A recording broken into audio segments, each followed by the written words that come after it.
Milei semántica y después. Por Mempo Giardinelli. Página 12. 11 de diciembre de 2023. La verdad es que hubo poca gente. Muy poca si se la compara con las grandes jornadas de movilización popular, y no solo peronistas. El público que acompañó al nuevo presidente fue exiguo, casi paupérrimo y no podría compararse con ninguna movilización, ya no digamos peronista, ni siquiera radical de las de antes ni las del trotskismo en sus mejores momentos. Lo cierto es que, en un feriado de sol radiante, toda la multitud de ayer entre el Congreso y la Plaza de Mayo no llenaba una cancha futbolera en día de clásico dominical. Y ojo que esta afirmación y cálculo no son pura malicia de columnistas, sino que se vio en la tele. Porteñidad al palo, mucha clase media, pobrerío ausente. Afirmarlo es una generalidad, claro que sí, pero es lo que mostró la tele. Salvo clasemedieros cordobeses y puñados de algunas capitales de provincias, la Argentina real, la profunda, la que trajina y sobrevive como puede en por lo menos 20 provincias, ayer y ahí no estaba. Por eso se veía que se caminaba fácil y todos los canales de la telebasura mostraban lo mismo sin que la charlatanería de sus empleados lograra disimularlo. Por eso puede afirmarse sin un solo gramo de mala leche y aunque ellos obviamente lo negarán que fue una jornada decepcionante incluso para los nuevos congresales, porque por donde se los mire y evalúe la asistencia fue moderadísima y nada bullanguera, incluso y más allá de la euforia facilonga del nuevo primer mandatario. A quien se lo vio contento y sonriente como nunca, o casi nunca, y bien que se lo ganó más allá de la frialdad generalizada en el ambiente, que también se la ganó, todo hay que decirlo. Al punto que ni se notó la ausencia de la primera dama, o proyecto de serlo, quien se mantuvo en discreto papel secundario desde que hace algunas semanas fue oficializada en televisiva cena, con la matriarca eterna de la telebasura nacional. Como fuere, lo cierto es que ni apareció la presunta primera dama y así el elenco femenino quedó reducido a la simpatía de la hermana presidencial, a la vicepresidenta con sonrisa como de plastilina congelada, y a la cancillera de gesto agradable pero poco enfocada y cero protagónica. Las tres, por cierto, cuanto hablaron lo hicieron en masculino y eludiendo o desechando el lenguaje de género que desde hace años caracteriza igualitariamente a medio país. Quizás por falta de tiempo, o imposiciones de ceremonial, en general el señor Milei habló de vaguedades, sin propuestas concretas ni estadísticas serias. Y su diagnóstico general fue catastrofista y no exento de mentiras, como cuando afirmó que la Argentina fue el primer país en erradicar el analfabetismo y primera potencia mundial.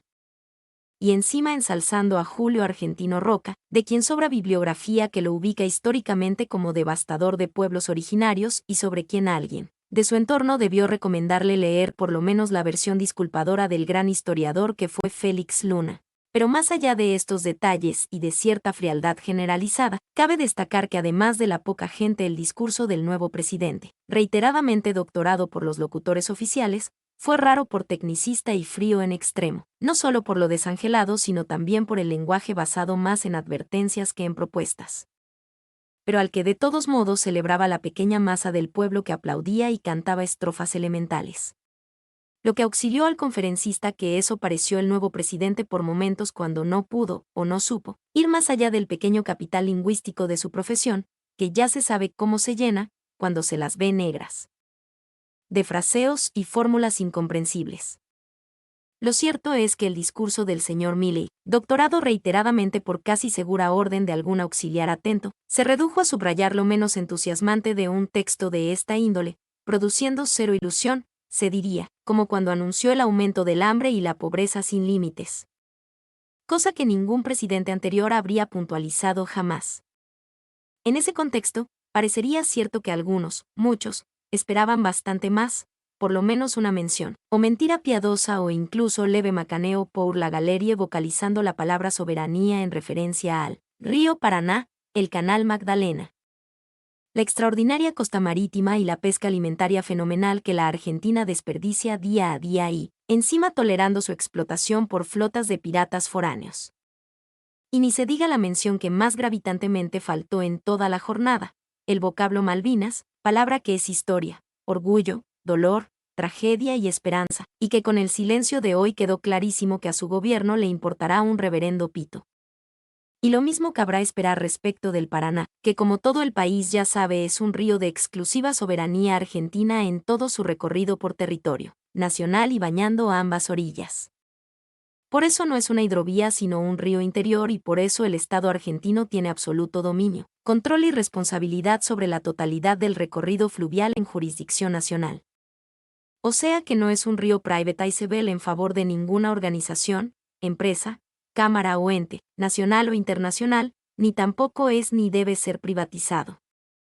Y aunque es un tema ya instalado en la conciencia argentina, aunque acaso como bromeó anoche un chaqueño gracioso fue de eso que hablaron con el presidente ucraniano y quién sabe en qué idioma.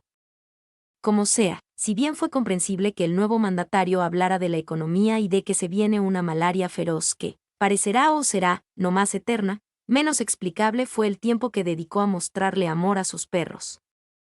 Y más grave aún que no haya dicho una sola palabra acerca de la soberanía múltiple que reivindica o debería reivindicar la Argentina, por el litio, el petróleo, el gas, el oro, el uranio, etc. Y más aún, es inexplicable que al asumir la presidencia de nuestro país las nuevas autoridades no se presentaran al mundo, junto a figuras importantes del concierto mundial, con significación para las relaciones internacionales. Dicho sea más claro, fue absurdo que a la asunción del nuevo presidente argentino no asistieran los gobernantes más significativos de nuestras relaciones internacionales. No hubo representación de los Estados Unidos ni de China. Ni de Brasil, Bolsonaro fue una estúpida provocación, ni de México. Ni de Colombia, ni de Chile, ni de África. Y tampoco de Rusia. Y en cambio sí vino el señor Zelensky, que no nos significa nada y no deja de ser un cipayo de la OTAN. La lista de ausentes de peso es larga. Y todo eso dependió de decisiones políticas que no pueden atribuirse ni a Cristina ni a Fernández, sino enteramente a este presidente que demostrando, de paso, desprecio por Venezuela, evidenció incomprensión e ignorancia respecto del mundo que está ahí y el que se viene. Por eso ayer sin palabras pero con elocuente silencio quedó evidenciado que el gobierno disque libertario del S.R. Milley empezó rengo en materia de relaciones internacionales. Y eso, en el mundo de hoy, también se paga. Mi nombre es Demim. Soy tu asistente personal. Mi sitio en internet es demim.es.tl.